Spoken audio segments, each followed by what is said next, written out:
Yep, I'm good now. Okay, hello and welcome to Ask Bodine Live. I'm joined here by Carlton Bodine Jr. How you doing? Oh, we're doing great. It's been a little while. You're out in Kentucky now, enjoying retirement, I take it. Retirement is wonderful. So when I think about Delanco Camp, it's hard not to think about the name Bodine. Obviously, generations of Bodines have been involved in the camp. My first interaction with you, Carlton, was in the early 90s at junior high camp when I was a seventh grader, and you were in charge of the camp that week, and I thought your name was Bo, first name Bo, last name Dean, or that your first name was Bo. I didn't know that your last name was Bodine. I just thought you were Bo and you were the dean for the week. But, of course, I got to know that was not true, and, you were certainly a big part of introducing what Delanco Camp was to me as a person in charge of the program that week, and certainly over the years I've interacted with you many times and have had lots of questions that you've been able to answer. I guess to start out with, I'm curious what your earliest recollection is of the camp in Delanco. Well, probably the earliest recollection was when I was just a few months old in a stroller with my mom and dad. I was 6 months old the first time they took me to camp, and it was camp meeting. And your dad was the pastor at Dobbins at the time, right? Not at that time.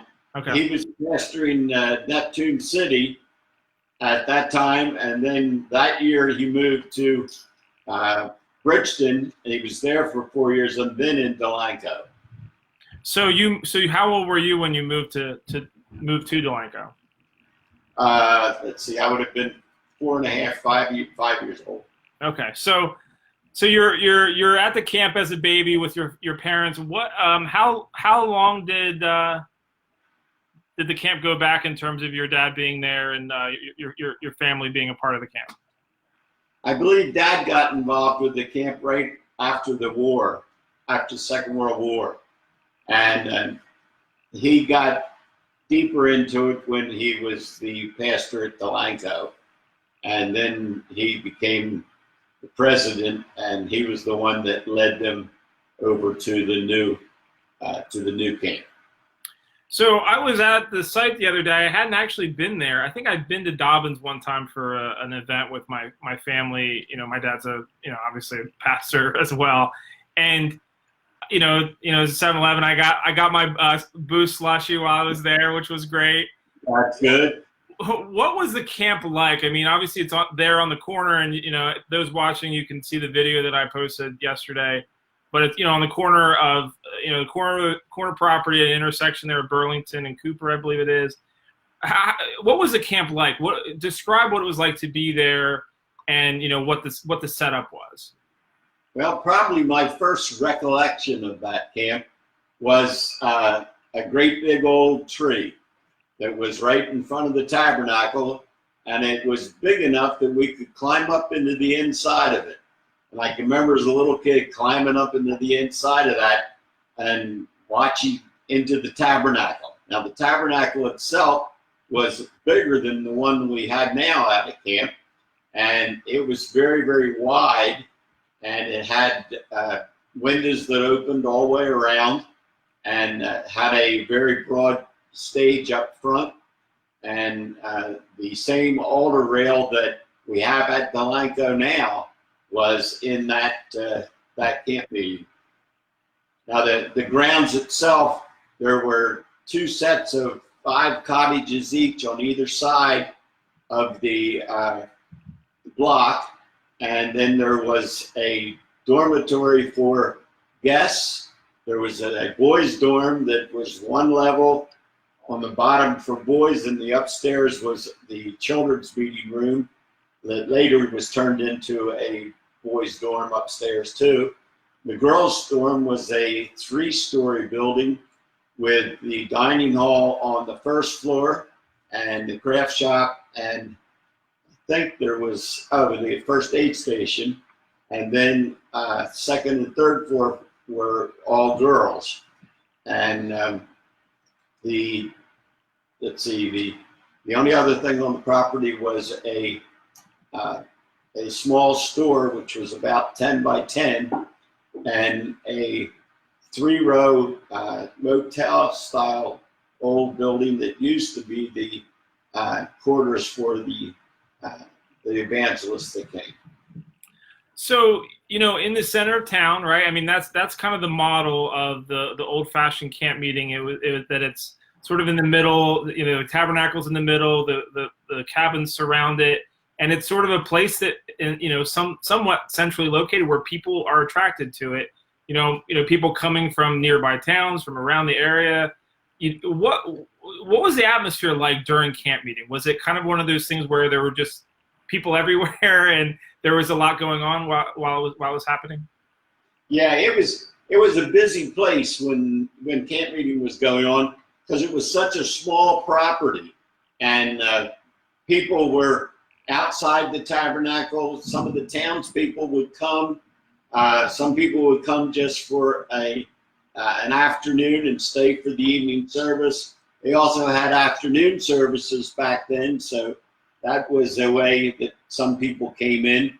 And it comes around from the very beginning, when it was just a bunch of tents that they put together and started having a 2-week retreat.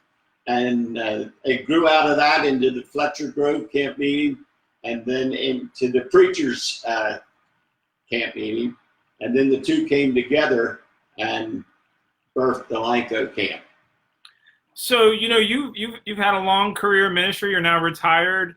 What would you say the influence was for you as a young person? I mean, obviously one of the things that's been great about the camp for generations is the impact on young people. What was the impact for you as a young man, being exposed to the camp there and being so involved in what was happening on that property in Delanco?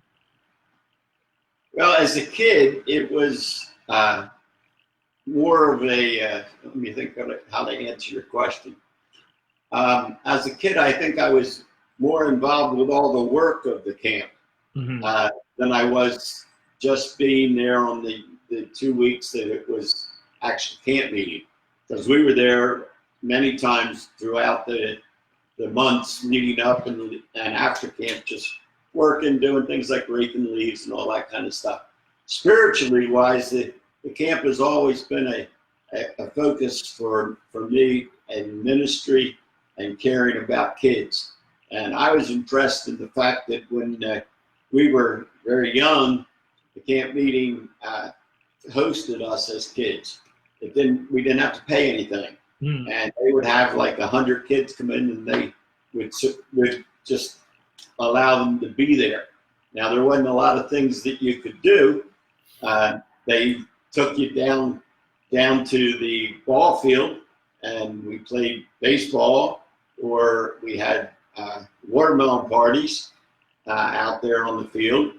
But then eventually we built the pool, and that gave more opportunity for more kids to be involved. But I think the thing to me was, I always felt that camp meeting was a place where I could feel the Spirit of God moving, and also could see the generations of people that were coming up in the camp over the years. I mean, it's hard for me to just think of the camp meeting back when I was a kid, because the thing that impresses me most is that every year there's new kids coming in, and that's what it's all about. And as new people come to the camp each year, the camp influence continues to grow. What the forefathers of the camp wanted to do was to have a place where, the good old conservative Methodist evangelical Wesleyan movement was there, that people could come and spend time and grow spiritually, and then pass it on to the next person that they met. And for me, I've watched so many like yourself grow up in the camp meeting, from what shall we say, ornery 7th graders right on up through pastors and retirees. Yeah, definitely. I think that's a good segue. If you're watching along and you have a question, be sure to hit the comments. And we'll try to cover it. I know there were some questions leading into this. I'm kind of a nerd about the early days of the camp, and I've been doing because I don't know as much about that, right? I know a lot about camp at Lake Agape, Sui Place. I mean, it's been used a few different terms, but since I started going there in the early '90s. Your dad. You said your dad was a president for a while, and he was there in leadership when the camp decided to move out to Tabernacle Township. Could you talk a little bit about how that came about and what that was like to sort of be around for that and to sort of see the move from you mentioned a very small property that could easily be crowded and to a big property of over 200 acres out in an area that was even more rural than it is now. Probably the best way to get the history is if you remind people that the camp does have a book that has the history of the camp, and that will help with some of the dates and details. When the camp moved from Delanco, New Jersey out to Lake Agape, it was in my sophomore year.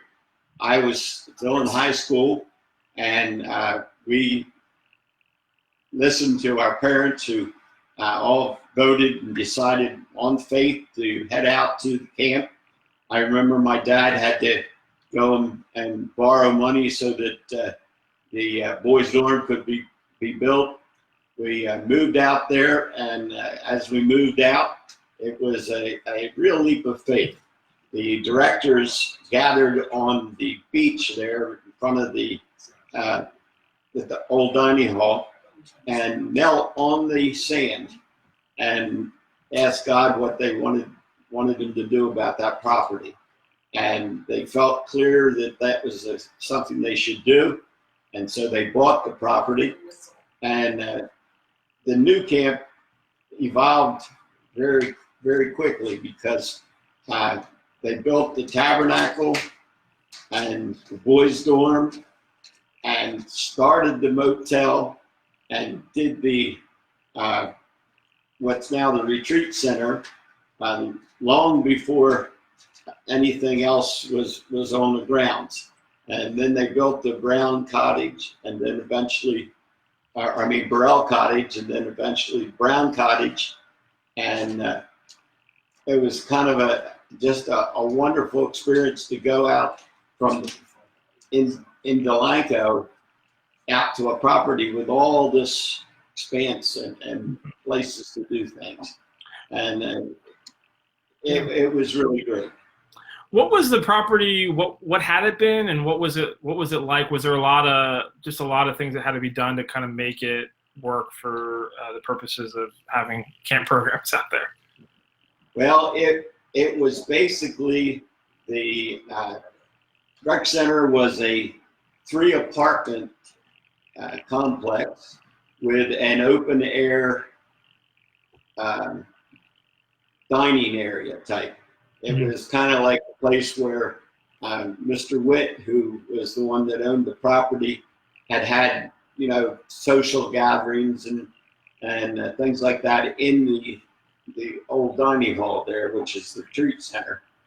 And the woods came right up to the edge of the retreat center, and the new dining hall area was all woods over there. It was totally undeveloped. The motel, when we put the motel in, it was so bad the first year that we all had cold water because we hadn't gotten the hot water heaters yet. And they sent the evangelist out to the motel out on the circle so that he would have better facilities. But after being at the old camp, these new facilities, though they were rougher, were much, much better. That's just that they hadn't gotten them all done yet. But I remember taking things out in the Delanco Sunday school bus, loading that up with toilets and benches and all kinds of things. I mean, we took the old benches out from the Tabernacle and took out there, took all the beds out of all the dorms out there, different things that, we needed for a camp meeting. Yeah. And that old white pulpit that floats around Delanco there was the original pulpit in the original tabernacle. Oh wow, that's awesome. And some of the cabins were moved. How did that? Were they put on flatbed trucks, or how did that work? They were jacked up, and they were taken over to the camp by roads that we had to figure out in order to get it there without getting caught underneath one railroad bridge there in Rancocas. And we had to go around that.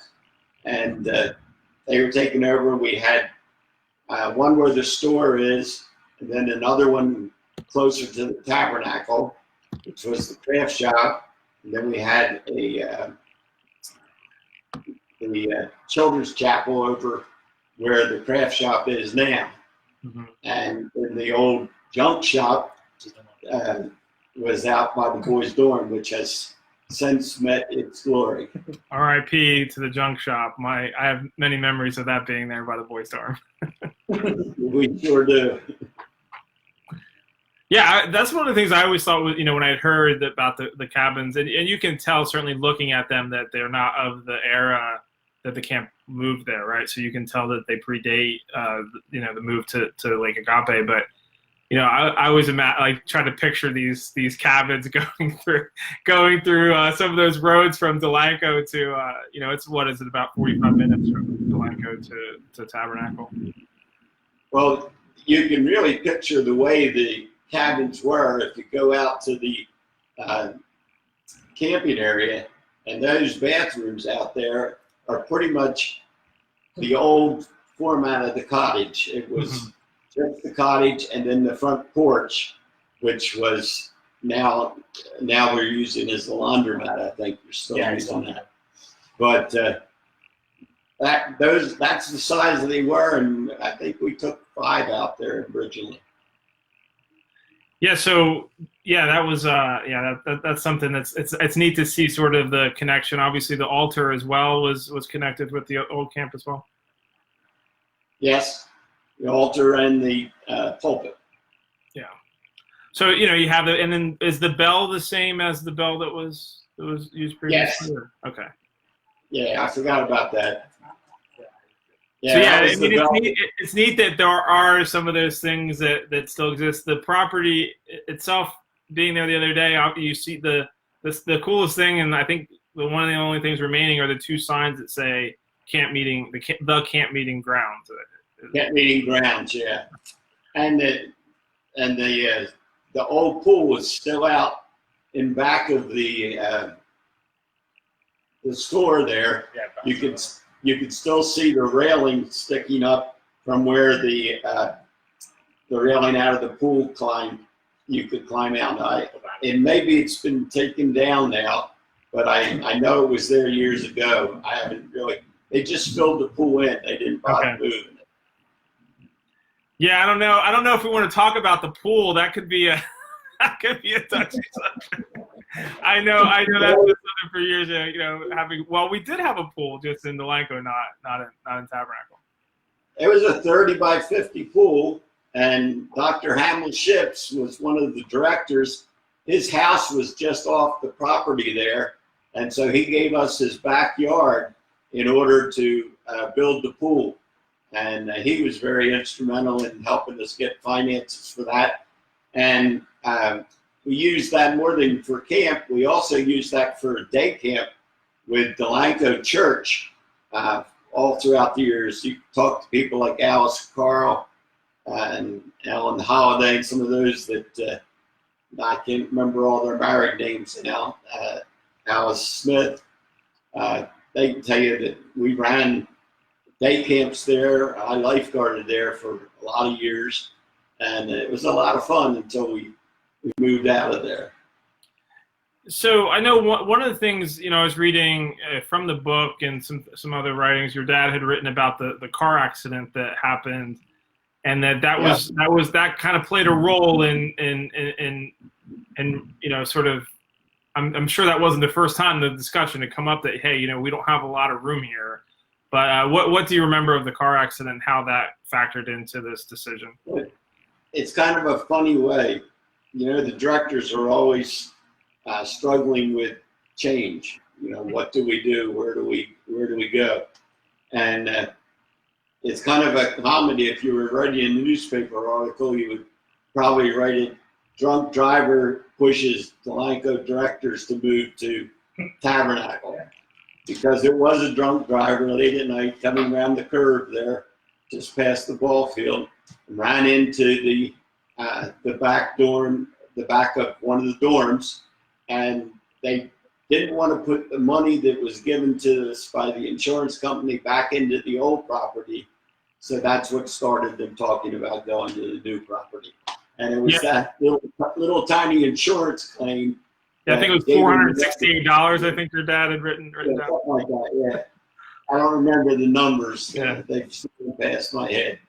But, I mean, you can tell how old the camp. Most of the locks that were on the buildings, we used a silver knife to get in it, because we didn't have any keys for them anymore.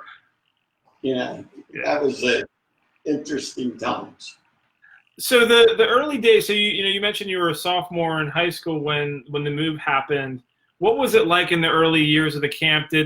Was there any momentum lost because of the change in the location, or did the opposite happen, that now the camp was able to do things they weren't able to do before with the limitations of the property?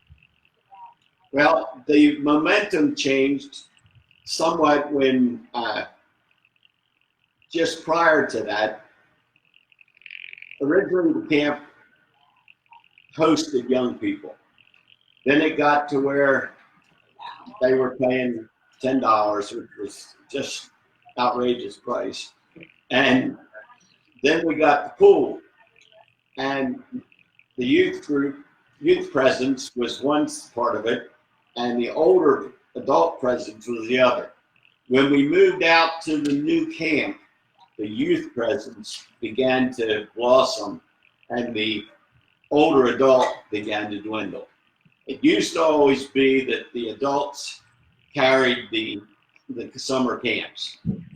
But once we got into the time where we had 2 or 3 or 4 and then 5 or 6 camps, that meant that the camps then began to have to pay their own way. And eventually it became where the summer camps were taking care of the camp meeting.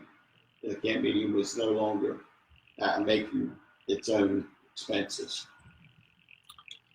Great. Well, again, it's great to have everybody watching. If you're just joining us, we're here with Reverend Carlton Bodine Jr., and we're asking him questions about camp history.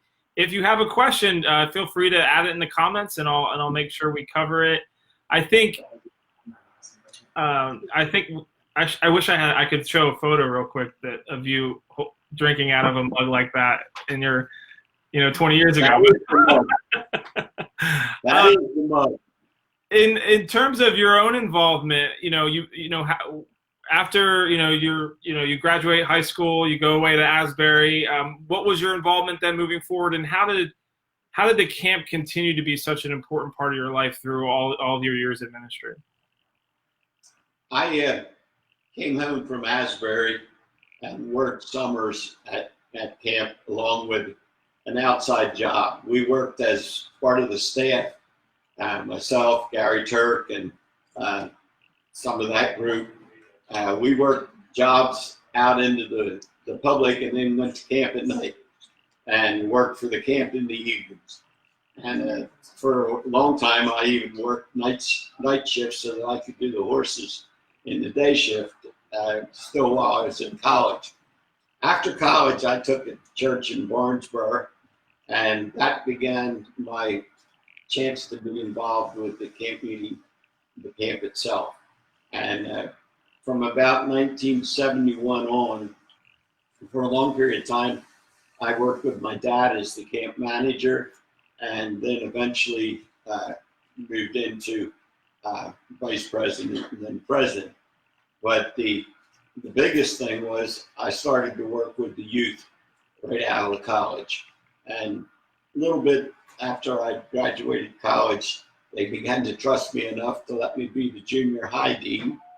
And junior high camp took off with a large number of kids, and we put beds in every space that we could put them in, and squeeze kids in. Just had a ball.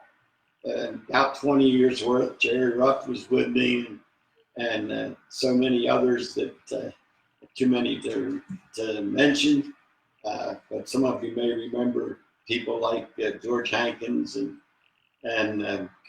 Gilbert Stowwagon and some of the quote old saints of the church. Yeah. And we had a phenomenal time. I had a staff that was almost all volunteer, that came in and worked their little butts off from the very start of the day till long after the night closed. That was the fact that we had to keep going until the night games were over and all that kind of stuff. But I think the biggest influence, Matt, for me was the fact that I was able to watch generation after generation of kids come to know the Lord, go out into the world, and then bring their kids back to camp. Now that makes me feel old, okay? But it was such a wonderful thing to have kids come back to camp whose parents I had had in junior high camp. That's scary. So it's there. Yeah, no, definitely. You know, there's a lot of things, and one of the things I always loved about you as you know, being out there is you always had a sense of humor, and you know, we could kind of joke with you. We'd have people like Doug Pettit play you in night games, and you know, have the boost, the mug of boost, and the whistle. And you know, there was always we always knew when you were there that we were gonna have a good time, but it wasn't that you didn't take it seriously, because you did, right? Like, there was a serious mission, but then there was always this, you know, Tabernacle was serious time, and then, you know, night games and free time and all. There was just always a lot of fun and a lot of laughter and a lot of, you know, just experiences where, for young people, I think, and myself included, where, you know, you just enjoyed being there, and you enjoyed meeting new friends, and you enjoyed being part of the program there, and then and you knew that the people in charge and that were helping, like that they were not doing this for any reason other than that they felt called to the ministry and called to being part of what was happening out at camp. That's true, Matt.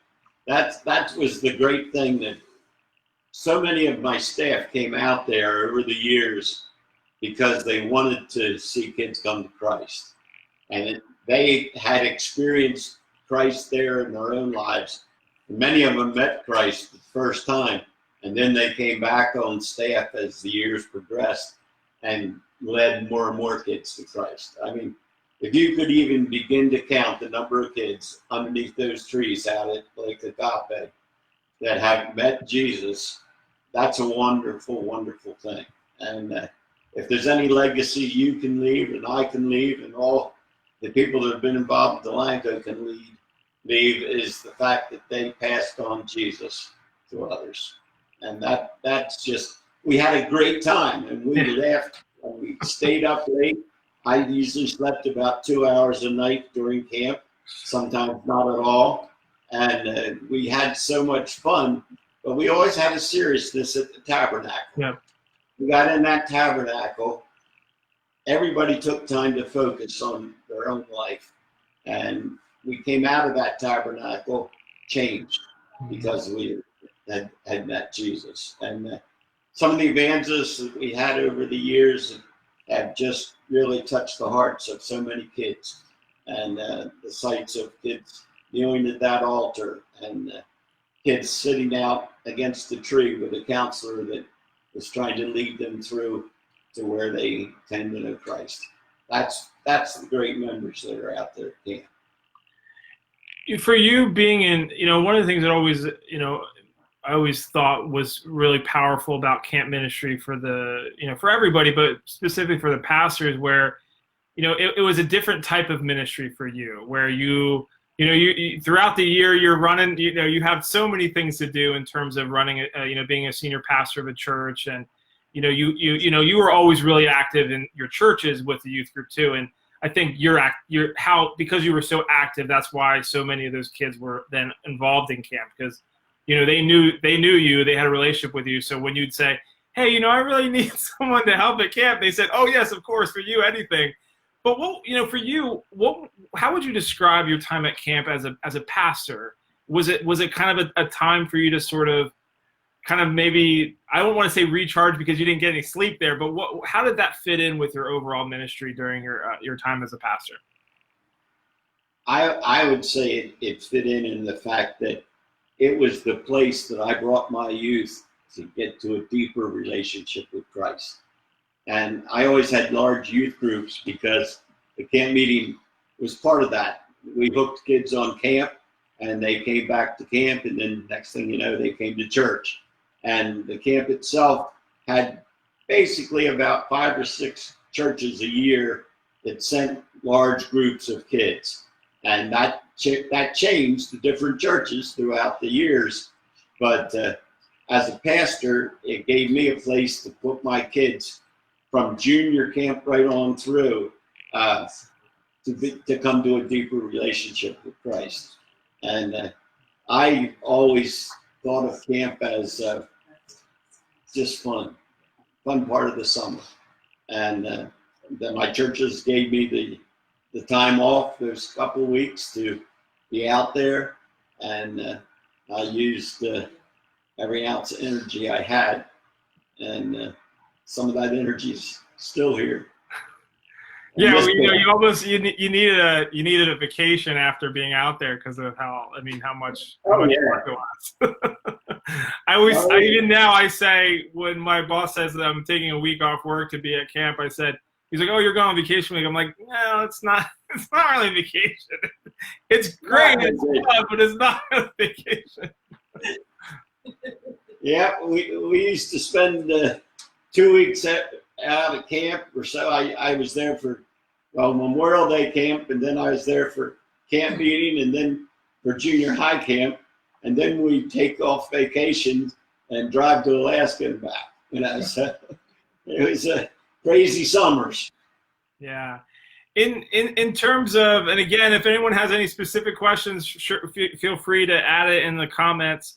I'm curious about any specific things that stand out, that stories of your time at camp that have stuck with you, or are there certain songs that you hear that you just immediately take you back to camp, or are there certain people that you're still in touch with that you met many years ago at camp that have had an impact on your life as well?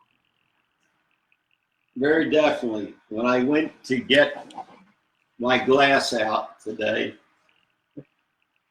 I have had it in hiding because Linda Dugan, who was Linda Corliss, anytime that glass was out, she would take it and hide it away on me. And I'd have to go find my glass before we commenced to something else. And so today I pulled this out of my trophy cabinet and thought I'll put it here because Linda's not here. I could drink out of it again today. As far as different stories, I've got a story just about on everybody that has ever been out there, that has ever been on my staff. Probably the funniest story was one night late. We were riding with a crash team in the golf cart. He's watching. It had rained terribly, terribly hard that day, and there was mud puddles all over the grounds. And Mark Busby and Ricky Court, when they were on my staff, and we were on crash team, whenever we would ride around the grounds, they would make noises, which I would just about want to beat them, because that way the kids in the dorms knew we were out there, and we didn't want that. Well, finally one night I got even with them. We're riding in the golf cart. Mark had white pants on, and I believe he had white socks and a white shirt on. I don't remember why he was all white, but he was. And down by the volleyball court, before it was sand, it was mud. And we were driving down there, and just accidentally, I made a left turn with Mark sitting in the golf cart with his feet up. And when I made that left turn, Mark rolled out and hit flat in the mud puddle in his white pants. Well, that was a fun experience because. And he never wore white pants again, right? Because they were always pulling pranks on me. C.J. Caulfield, many pranks did he pull. Probably one of the most crazy was one time I was standing in the boys' dorm getting a shower. I kept trying to rinse the soap out of my hair, and I could not get that soap out of my hair. Here, CJ was over the wall of the shower, squeezing a full bottle of shampoo on top of my head without me knowing it. You know, just little crazy, funny things. And there were all kinds of stories that we can tell.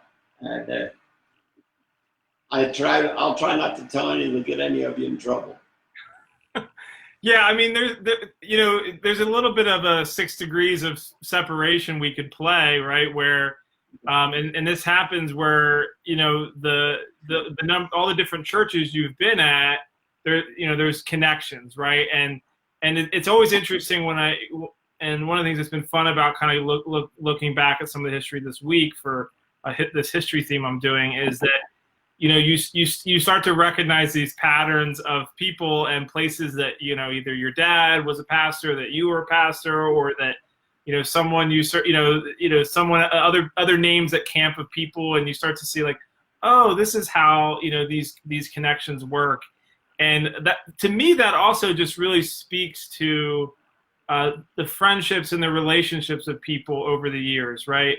You know, one of the things, even being a pastor's kid, is you know, sometimes it can be a little bit lonely being a pastor, right? And you can't necessarily be best friends with your congregation members, but there's something about like the relationships that you do build with other pastors, with other people in ministry, and with the you know, after you leave a church, you keep in touch with certain people. But and it seems like for you, a lot of those relationships really have, if they weren't formed at camp, there's a story about camp in that relationship that you have.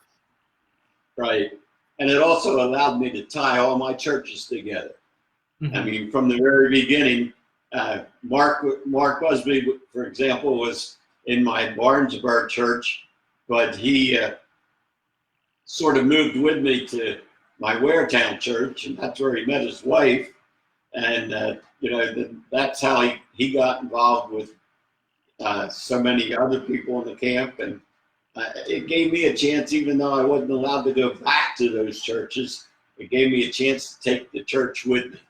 And so we always had fellowship at camp. And some of my sweetest and dearest friends and memories are with kids from camp.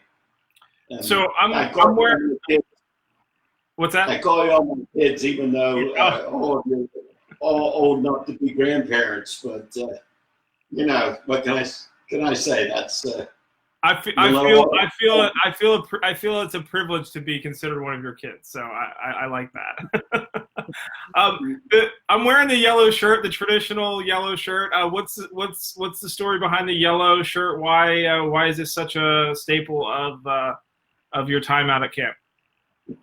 I'm colorblind. I can't see red and green very well. Yellow I can see super fantastic. And therefore, when it came time to have more than 40, 45 kids out at camp, I like to be able to find my staff instantly in difficult situations. And we began to have crowds of upwards to 100, 125, 130, 140 kids. As those groups got bigger, the yellow shirt helped me know that I could let things go on as long as I saw a yellow shirt. Mm-hmm. And it sort of became a badge of honor for kids to get on staffs to get a yellow shirt. And only one time did I ever have a bad experience with a yellow shirt, where I caught somebody wearing one in a place that they shouldn't have been. And we took the shirt off of them right there because they had stolen it from one of the campers. But that was the only bad yellow. but it was particularly for the sake of showing the kids who the staff were. And my staff sometimes were just about as young as the kids they were counseling, but that's what made it work, because it wasn't somebody that was 85 telling you about their experience with Christ 400 years ago.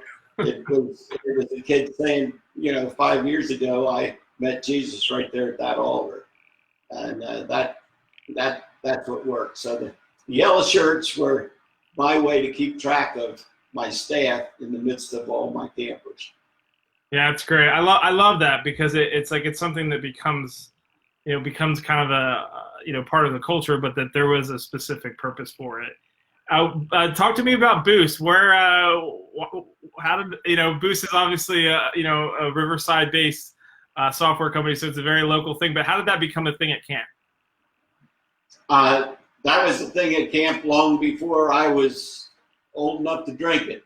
I had it in probably when I was 4 years old, and had it from then on, and it just was a staple of Delanco and Riverside area, and the camp served it. We had big vats of it all the way up till almost present day.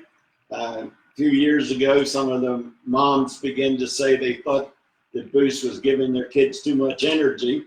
Well, it was giving my staff energy. If it hadn't been for Boost, my staff could have stayed up all night, But it went with us from the old camp to the new camp, and it just was always a staple of Delanco camp, because it was cheap to make. We could make big gallons of it, and we went through a lot of cases of Boost, or was Drink a Toast for a while, and then they called it Take a Boost again. It changed names. So do you get it shipped to you in Kentucky, or how? What's? I do. Direct shipment, 4 gallons at a time. Okay. Of course, I've got a lot of people drinking it out here. Bo and I are drinking it, and what's that? You don't drink as much. I don't drink as much. No, my wife has cut me back. Yeah. She's cut me back on how much I can have. So you can get Boost shipped in. You can get L8 at the store. That's a pretty good deal. Yep. Yeah, I don't like L8, but oh no, I love L8. See, I never liked anything that was soda, because I never had to drink something that was fizzy. I always had Boost. So I never learned to drink Coke or Pepsi or Sprite or any of that kind of stuff. I don't like anything that bites my tongue. I like it to just be smooth, and the Boost is smooth. And it's only good when you put it on ice. It's got to be on crushed ice, but it's still something I love. Yeah, the slushy, the Boost slushy it was a good invention. I don't know how long they've been doing that, but that's I had one of those for the first time the other day. That was really good. Dan started that right after the original founders or the original owner passed away. He started White Dog in Vincent now. They've had that over at Delanco for years. We used to get what we called a wingding in Delanco, which was Boost with shaved ice. And after a baseball game, we'd go into the store down there on the corner, and we'd get these big wingding cups of Boost. And that was as a kid. I think it was a dime or a quarter, something like that. It was really cheap. And it was great. I guess it was just something that we just loved. Yeah. I don't know what else to tell you about it. The other thing, the pretzel roll sandwiches on Friday. Where did that originate? That was Donna Palumbo many years ago. She started that. She was one of our cooks, and she used to make them. And she would cut all those rolls and put the ham and stuff inside of them, wrap them all in aluminum foil. And it was a good, easy lunch for the staff. Once they made it, there was not any cleanup except throwing the aluminum foil out. So that was kind of a good deal. That would explain the Friday then, right? Because it's the last, so the end of the week, get an easy lunch at the end of the week. I think the Friday evolved later on. I don't know that we had any specific time. We just liked them and we ate them whenever we could get them. I think sometimes it was earlier in the week because then the staff could go in the walk-in and get the leftovers. Okay. Later on in the week. Friday, I don't have a history on that one. Okay. What in terms of your the other thing I wanted to ask you, we're about out of time, but I remember your parents as mom and pop across the lake. What was their involvement with the camp then after it moved, and when did they actually move to the grounds? Well, my dad goes trying to pull up mom and pop's picture. My dad and mom moved there when dad retired at 65, and they built the house out there across the lake. A lot of people don't understand how that worked, but if you go back in the history of the camp, the directors, when they met in Mount Holly at the Holly House, they asked every director to take out a bond for $1,000 so that they could move over to the new camp. And that was with the idea that every bond that was taken out would receive an acre of land if they wanted it to build a house on. And mom and pop were the first ones to build out there, and they turned in their bonds for the property there and built with the idea that others would build out there also. After they built, the directors decided not to continue with that. We originally had a road that came in past mom and pop's house and out and back out again, which would have been probably 30 houses out there. But just Dad and Hillman Coffee were the only two that actually built out there. But Dad was able to retire and build a house and also work on everything that went bad over at camp.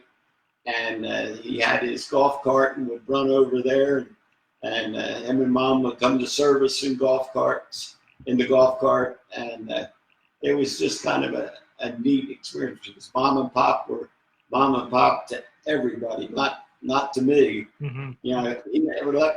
He wouldn't let me call him Pop. Okay. I had to call him Dad. I had to call him Dad, but every one of you guys could call him Pop. And Mom Bodine, Pop Bodine, they were really the heart of the camp. And everybody that came to camp knew who they were, even in their later years. They still had some influence.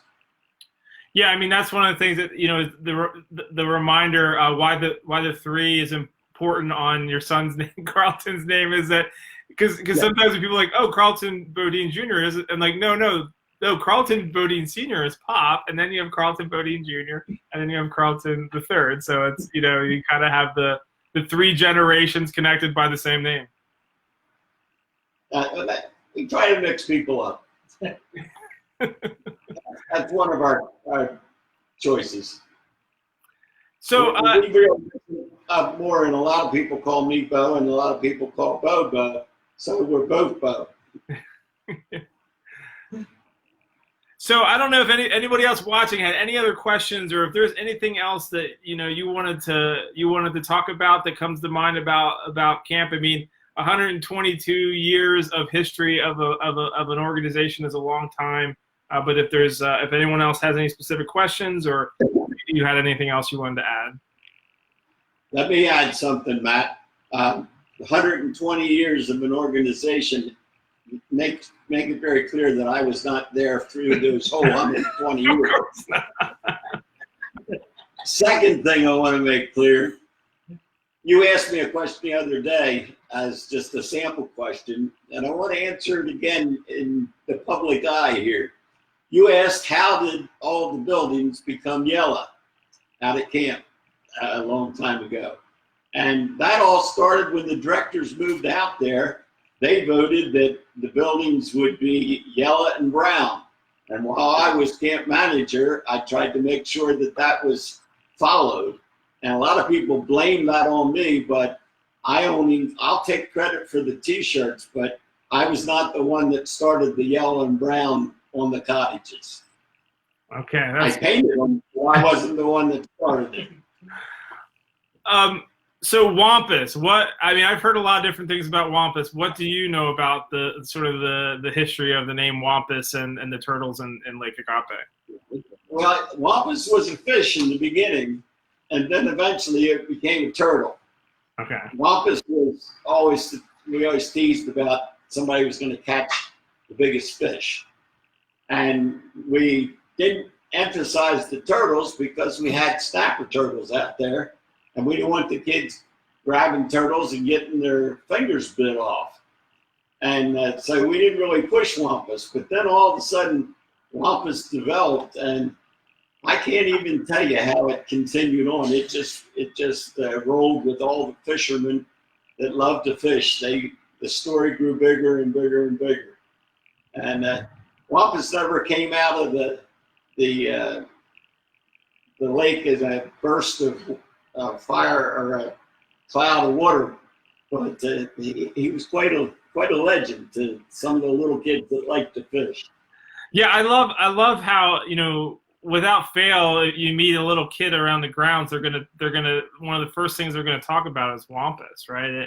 There's something really neat about the connection of that, and some of the things that we've been talking about for the last almost an hour, just the through line of the history, right? I was talking to you mentioned Alice Smith. I was talking to her yesterday, the historian at Dobbins Memorial United Methodist Church, and one of the things is history is great for the sake of history. It's cool, right? It's interesting, but it's also it's the fact that we have all this history and we're moving forward, and it's been a challenging summer for all of us, in not being able to have the traditional camp programs that we have. My kids haven't gotten to go out and be out there with the kids that are there too, the staff kids. But one of the things that is reassuring, I think, in this history is that, like you mentioned earlier, we're kind of all of us sort of come along and then we get to pass it down to the next generation,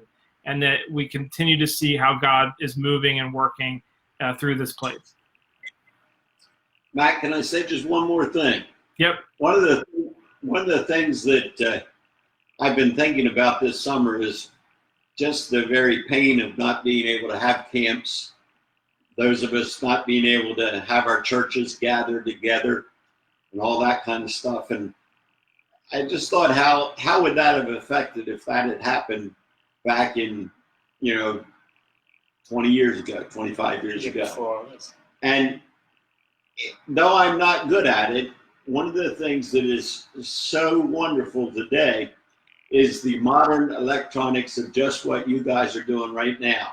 Because kids that go to camp continue to correspond back and forth all the time. Even though we've got the coronavirus out there, these kids that have been to camp still have a fellowship. And what you guys are doing through electronics, and it's just a wonderful thing, even though I sometimes get very confused. My boys yell at me when I call one thing by the wrong name, or one thing's a laptop and a book. What do you call it? Chromebook, that kind of stuff. But, I'll eventually figure that all out. But it's a neat thing that the kids, because of the electronic age, can still be with each other. And don't stop doing that. No matter how long this coronavirus goes, make sure you keep your connections, because those connections go around the world. Yeah. I had, when we were broadcasting just a few weeks ago on Facebook Live, I had a young lady who was part of my youth group in Millville years ago, Maria, messaged me that she was watching the program in Japan, where she's stationed with her husband in the base there. And that couldn't happen years ago. When I was a kid, a missionary, if you wanted to talk to a missionary, you wrote them a letter, and it got there in about 3 or 4 months, and then they sent you a letter back, and it got there in 3 or 4 months. Yeah. Now, the kids that go out in the mission field talk to home by FaceTime or this, and it's like nothing. That's a wonderful thing. Yes. So praise God for that. Carlton, I was wondering to close things out, if you could just say a word of prayer for everyone watching, for the camp community, and for all of our friends around the world, just to kind of close this off. Sounds good. Let's all join together. Father, we thank you so much for what camp has meant to us. But even more so, Father, we thank you for what Jesus means to us. And Lord, we just pray that if any are watching this right now that maybe are thinking back to their memories of camp, maybe this is a good time, Father, for them to renew that really special feeling that they had when they accepted you. Sometimes camp was always the place that we got things straightened back out. It was a place where we had a chance to retune our spiritual life. So, Father, I pray that that might happen even this summer, with the camp not being able to meet in the old style, but being able to meet over Facebook and through different medias. So, Father, bless each one that's on here today, and bless the continuing of the camp, and just be with all of us as we continue to serve you together. Now, Father, may your grace, your mercy, and your peace be with us all, both now and forevermore. Amen. Amen. Thanks so much. Thank you to the Delanco Camp Kentucky crew for making this happen. It's been great to talk to you, and I'm sure this will generate some more questions and some more interactions between people who are all connected through these different things that we've talked about today. So thanks so much. I thank Bo too for filming me here. But thanks, Bo and Bo. Thanks so much.